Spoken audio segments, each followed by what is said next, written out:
Join me then in welcoming FASIHA Hassan.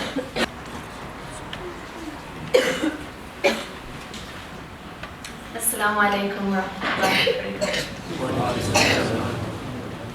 barakatuh. My name is FASIHA Hassan. I think I've had I'm actually humbled by the introduction that I've been given. But I must begin by firstly thanking the mosque for the invite. It has been many months that we've been trying to get me down here, finally here, and it's an honor.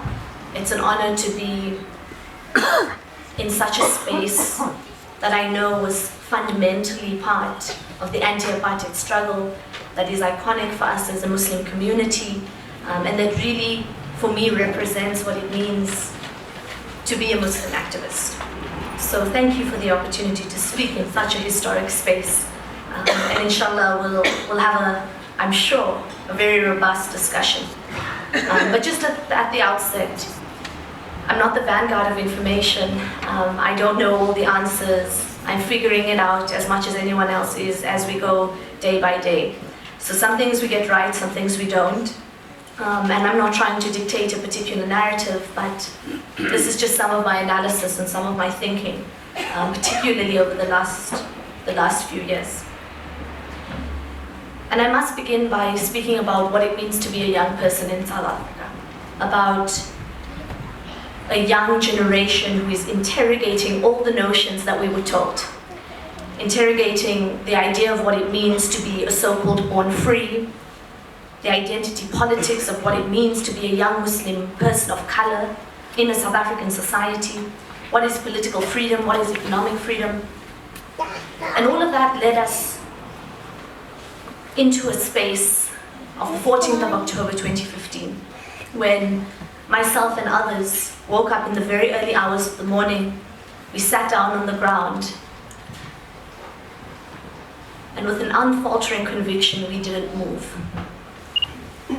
And we didn't know what Allah had in store for us. We had no idea when we woke up that morning, and the protests that we had planned, and the activism, and really the stand that we were going to take against the university system. We had no idea that it would change the course of history.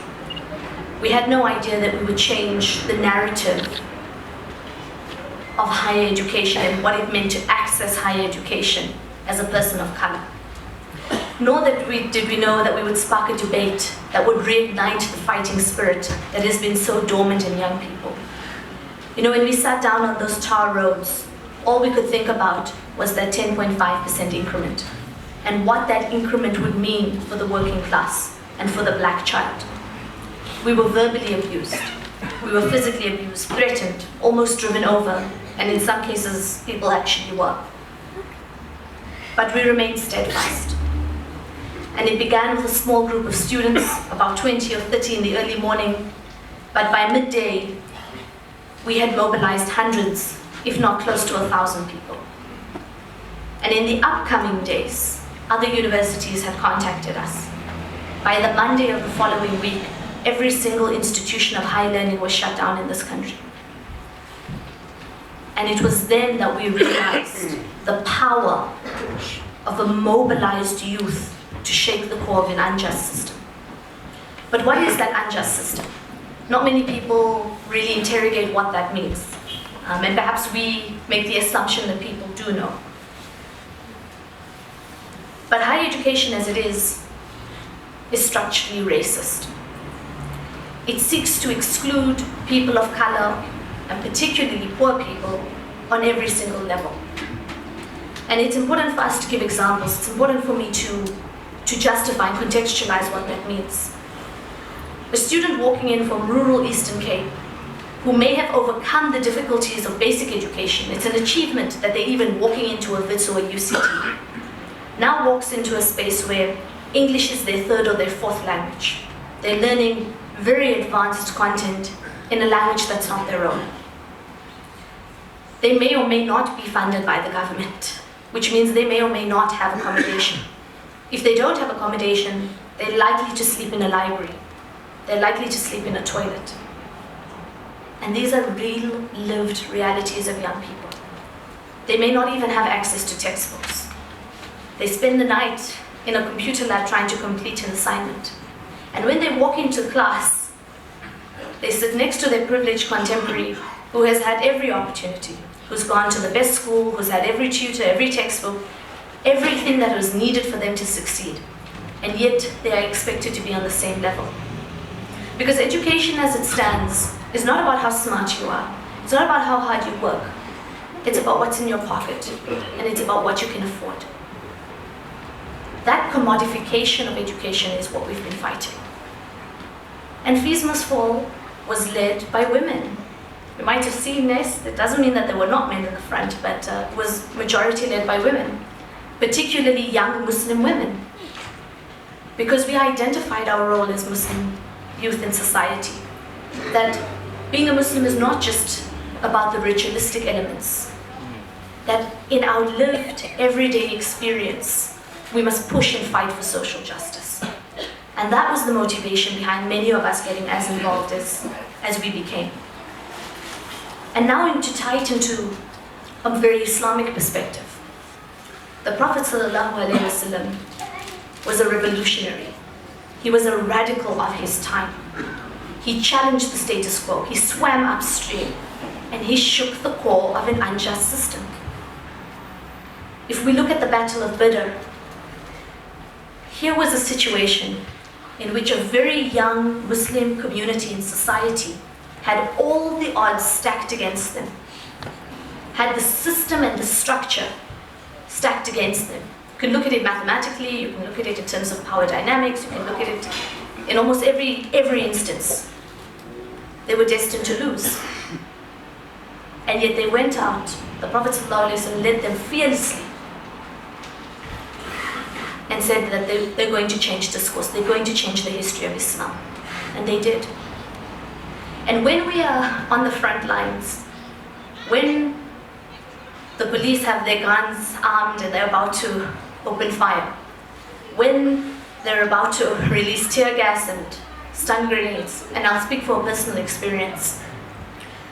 Last year we had formed a human chain in front of one of the Caspers who was attempting to enter into just the space in front of the Great Hall at Wits University. We were doing that because we knew that once they entered, it would just be chaotic, that students would be attacked, that people would be arrested, it would be an absolute mess.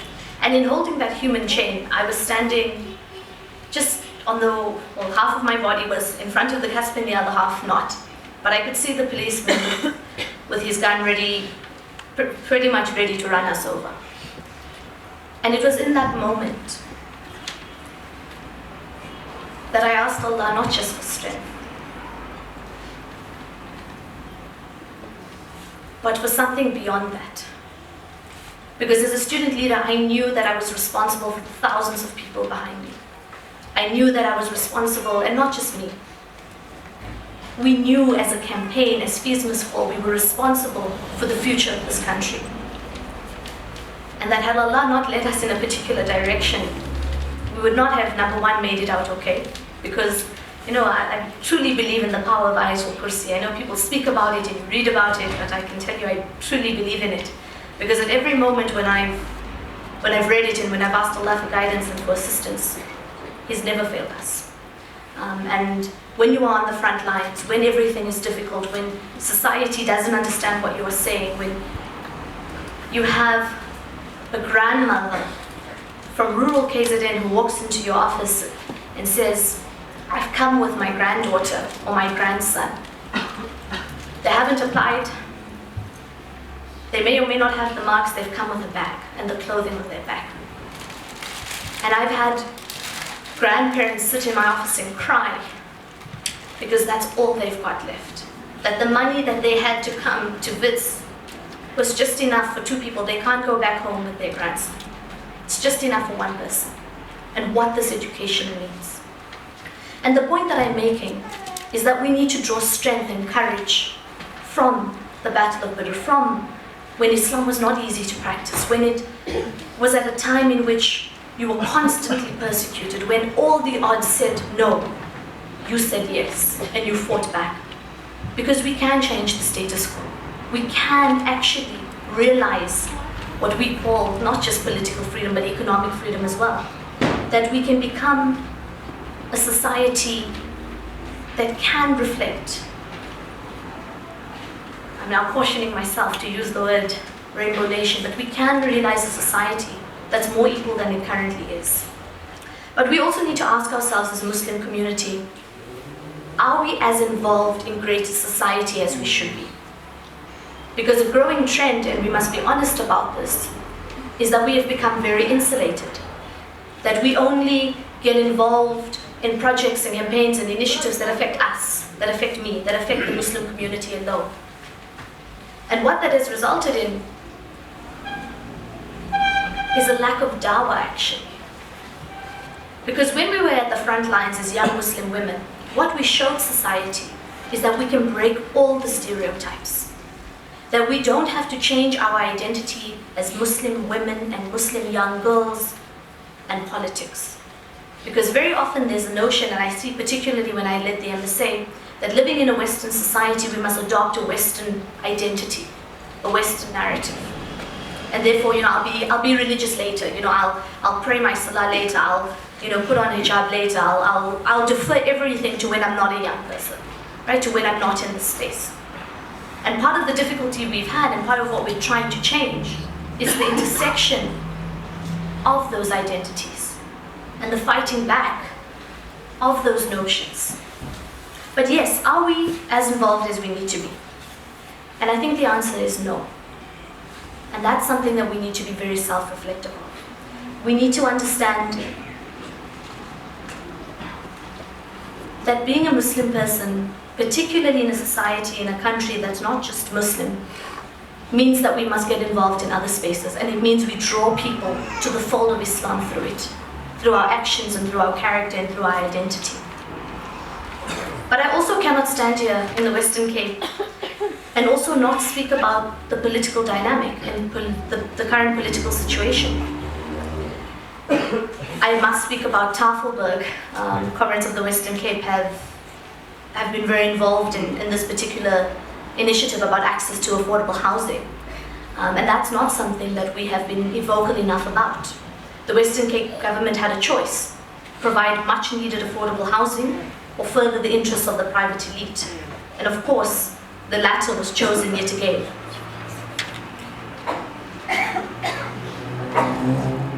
But I also cannot stand here in front of you without speaking about the epoch that we are as in a country.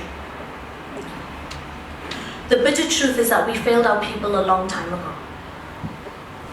And I'm speaking as a young person who is a leader of the Progressive Youth Alliance, but is also someone who is terribly concerned about the future of this country. Terribly concerned about not just the political dynamic, but the governance thereof. Because we failed in our growing inability to provide basic needs and basic services to the people. We failed to hold our party accountable. We failed to hold the government accountable. And in doing so, we have allowed the poor working class again to become the victims of this political fight.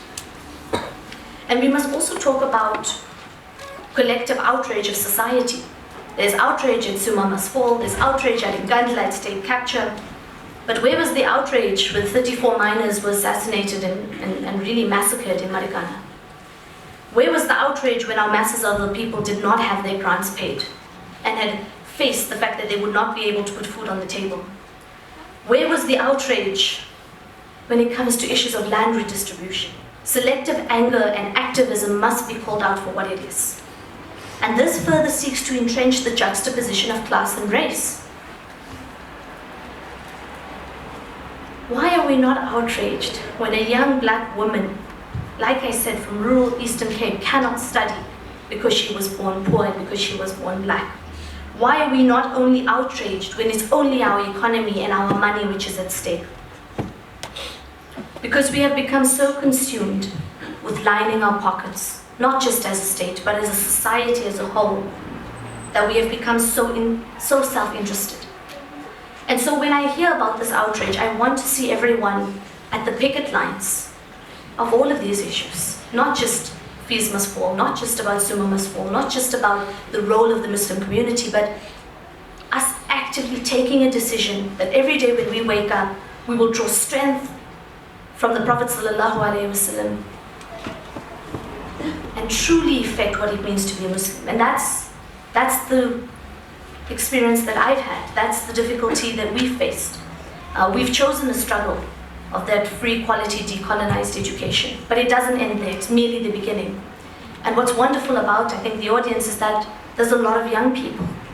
We were a generation that was called apathetic, a generation that was called lost. But that does not have to be the narrative now.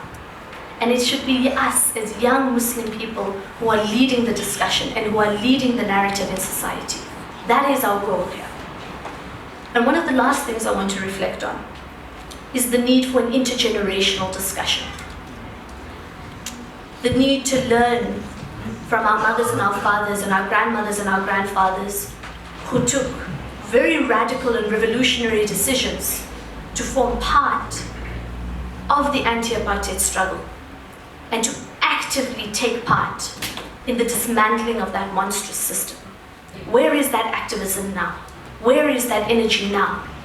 Let us have a discussion, let us pull it together, and let us actually learn from each other. Because I have as much to learn from my parents as my parents do from me. And that's a very difficult notion that the older generation struggles to understand. As young people, we can reach society very quickly. We can trend on Twitter, we can push a discourse, we can push a narrative. But there's a fundamental need for us to link struggles.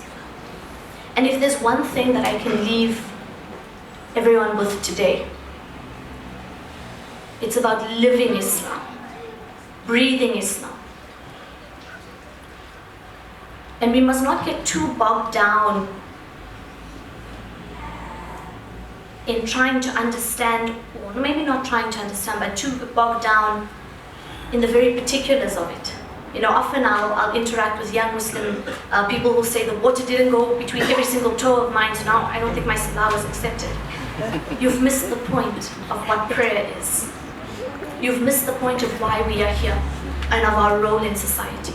So that on the day of judgment, you will stand in front of Allah subhanahu wa ta'ala and you will say to Him, hopefully, confidently, with whatever you gave me, Allah, I used to better society. I used my privilege, I used whatever I had to materially change the lives of our people. And I say our people because we are South Africans. We are as much a part of society as anyone else, but we need to reclaim that narrative and we need to take a step forward. So I hope I have left people with something to think about. I haven't covered everything I would have wanted to, but I think that we just need to self-reflect. And in that self-reflection, we will be able to hopefully reclaim what I believe it is to live as a Muslim. Exactly. Thank you very much. For a really inspiring, encompassing talk. It's my privilege to add what I can to this talk, but also to speak in this masjid, which has really been a home to me and has done incredible and is doing incredible work and provide some kind of reprieve from what is quite unbearable in some of the other rest of the Muslim community sometimes. So I want to start off by looking at the higher education crisis and giving a brief map of it and then going into some summary of FASIHA's talk. We know a lot of these things about the higher education crisis in South Africa. One, that across universities you have extreme inequality. So you have UCT, which is able to gain about double the amount of income as a university like Walter Sisulu University, purely because it has a rich alumni, or it can attract corporate investment and that kind of thing. So the higher education sector is characterized by this extreme inequality across universities. Secondly, you have the school system, which in terms of education, we had a talk earlier in the Ramadan about how broken our basic education system is. To the extent extent where if you look at black and colored learners, only 40% matriculate compared to white learners who are about 90% matriculate. And of course, this maps very, very well to wealth as well. Thirdly, that even if you do make it through the system, the gates of the university are closed in terms of funding. So we saw in the year prior to protests that broke out in 2015, 31%, a third of students who made the requirements, made into university, was accepted, was rejected simply on the basis of funding. And that was really a lot of the basis of the crisis that broke out. And then fourthly, even when you get into university through the high school system, getting through higher education as a working class learner is very difficult. Your dropout or exclusion rate is around 60%, much higher than anyone else. And this is because you aren't able to afford a laptop or a textbook the same as rich learners can, as FASIHA pointed out. And so when we think about Youth Day, recently we've been thinking about what comes to mind is fees must fall. Is the crisis that's gripping the higher education sector. And the thing that really came out most to me from FASIHA's talk was that as youth and the students in the movements today, we've taken a sense of responsibility that accounts for people in the struggle for free decolonized higher education, but also beyond, into the future generation, asking the hard questions about South Africa. And really one of these hard questions is this deeper question of when you're demanding free decolonized education, you're talking about decommodification as well. And so FASIHA spoke briefly about this as well. It's really talking about how when you commodify education as is today, people have to perform their poverty in order to get into university. And what students are asking is, you shouldn't have to perform your poverty. Whose money is it anyway? But on a deeper level than that, commodification talks to whose interests are our higher education talking to. So there's a quote from recent protest that broke out in Brazil over the last year that really captures the sentiment really well, where this 16-year-old learner says, well, actually, and she was occupying in the protests in Brazil, and she said, well, actually, over the past week of occupations, I've learned more than over my entire high school curriculum. And this is something that's really I've experienced in my university and many others. One thing I want to focus on a little bit and bring out of FASIHA's talk is this need and this growing movement in terms of linking struggles. And when we talk about linking struggles and talk about what's characterized as the youth's demand for free decolonized education, it's about linking the struggles within the higher education sector. So you look at curriculum, the patriarchal culture, the other institutional cultures that exist in our universities, the end outsourcing campaign, which is often ignored, and then also linking struggles into broader society. And one of the really useful things as youth, as movements that we should be doing is learning from each other. So as FASIHA says, learning intergenerationally, but also learning across movements and across time in South Africa. And I want to give a few examples of the kind of movements that are similar that have popped up across the country.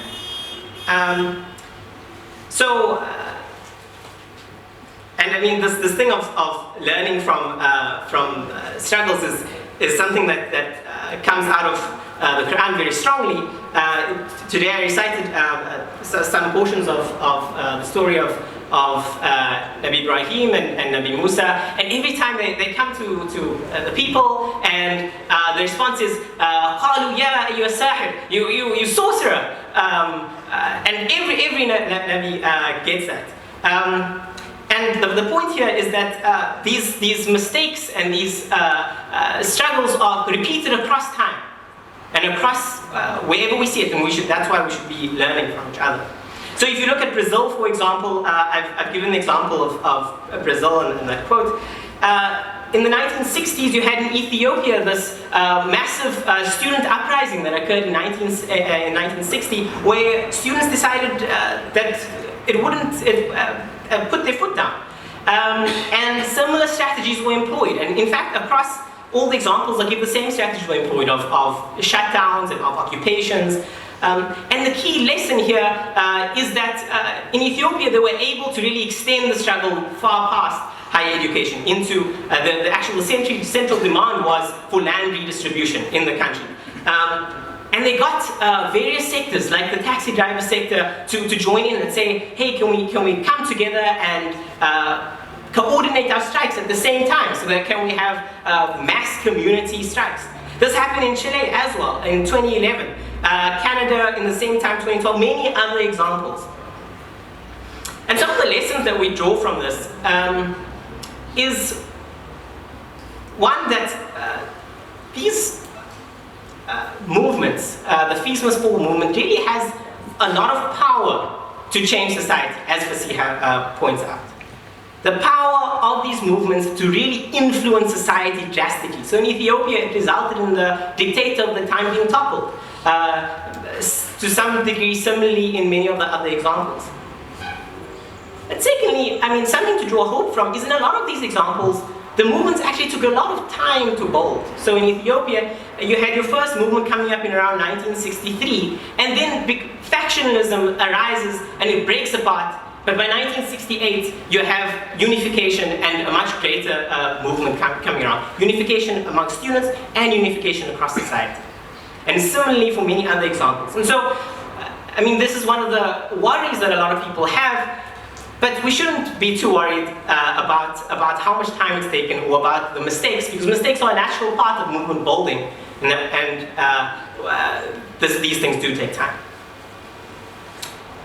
And this movement building is happening across universities. So one example I want to give is that I've been involved with researching of context and models for free decolonized higher education. I brought a few, this is an advertising thing, I brought a few copies. People are very welcome to take. There's a good number of copies over there. Please take it if you have a class, distribute it to anyone else. And this covers really models and context and a number of other things, and we've translated it and we've gone through into unions, we've gone to communities, we've gone to various structures to holding these workshops. And so this work is happening and it needs to continue to happen. And of course we do need this. We need this work because South Africa is in a very bad state. So if you're talking about the responsibility of taking responsibility of the country's future, we must always be cognizant that this future is in the balance at the moment. And not because we have zero growth. There's this obsession that people have that that growth is this big crisis that's happening at the moment. In fact, all the evidence from South Africa suggests that growth is bad. Between 1995 and 2000, we had some of our lowest periods of growth, and you had the biggest expansions in electrification and water across communities in South Africa. And then you go to 2000 and 2007, the highest growth in our country, and of course, the poverty rate stayed exactly the same, and all of that growth was captured by the rich in the country. The real problem is about our historic and current redistribution issues. We know that 96% of the country's wealth is held in 10% of the country's hands. And those kind of stats make a mockery of even the crisis that's facing, for example, the US in terms of inequality and the Occupy Wall Street movement that comes about. And so finally, I just want to make a comment about higher education being a microcosm for society. And really,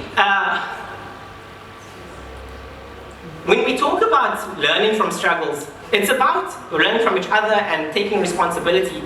It's about the fact that in higher education, these same structures of exclusion, of power, exist. So one example is that if you go to so let's even abstract from the fact that people are excluded from university. If you just look at If you go to, a week ago I went to an academic, and this academic was giving his talk on the history of economic thought over the past 100 years in Africa. And he says, oh, well, you know, it was a lull. And I asked, well, you know, what about all the kind of knowledge that comes out of movements, out of various other spaces that are not in the university? And he just dismisses it and says, well, you know, real thought only comes from the university. There's a very elitist kind of idea of where knowledge comes from. And that is replicated in society, not only in terms of whose knowledge do we deem valid, but also, for example, whose work do we deem valid? The cleaner's work is not as valid as the CEO's work, or household work is not as valid as the so-called breadwinner's work. And so these questions of decommodification, of asking deeper questions of society, is really something we should be taking across. We should also be taking it across to the Muslim community, as FASIHA points out. And particularly here, I want to point to the historic legacies of racism within our Muslim community.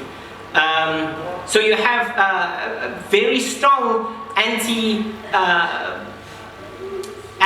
black subtle undertones in our very own communities. You have these undertones where you expect people to perform poverty, as has been pointed out in this mosque many times, rather than understanding that this isn't our own wealth. And this has a very good parallel with the tendency of some people in universities to say, no, we should allow for corporate bursaries and for kind of the NSFAS type schemes where you have to prove your poverty in order to enter into these gates of elitist knowledge. And a final example is in this mosque that a lot of us have become very comfortable with things that are very uncomfortable. So for example, the fact that last year on Youth Day I could give the khutbah from the mimbar, and FASIHA as a woman had to give it the pre-khutbah talk. And so these are really lessons that we can draw from each other, intergenerational lessons, intersectoral lessons across society of learning, of asking deeper questions, and most of all, of realizing how bad our country currently is and what needs to be done to improve this, every single one of us. So thanks again to FASIHA for a wonderful talk, and I hope there's good dialogue afterwards. Thank you very much, Hassan. Thank you for challenging us, and the floor is open for discussion.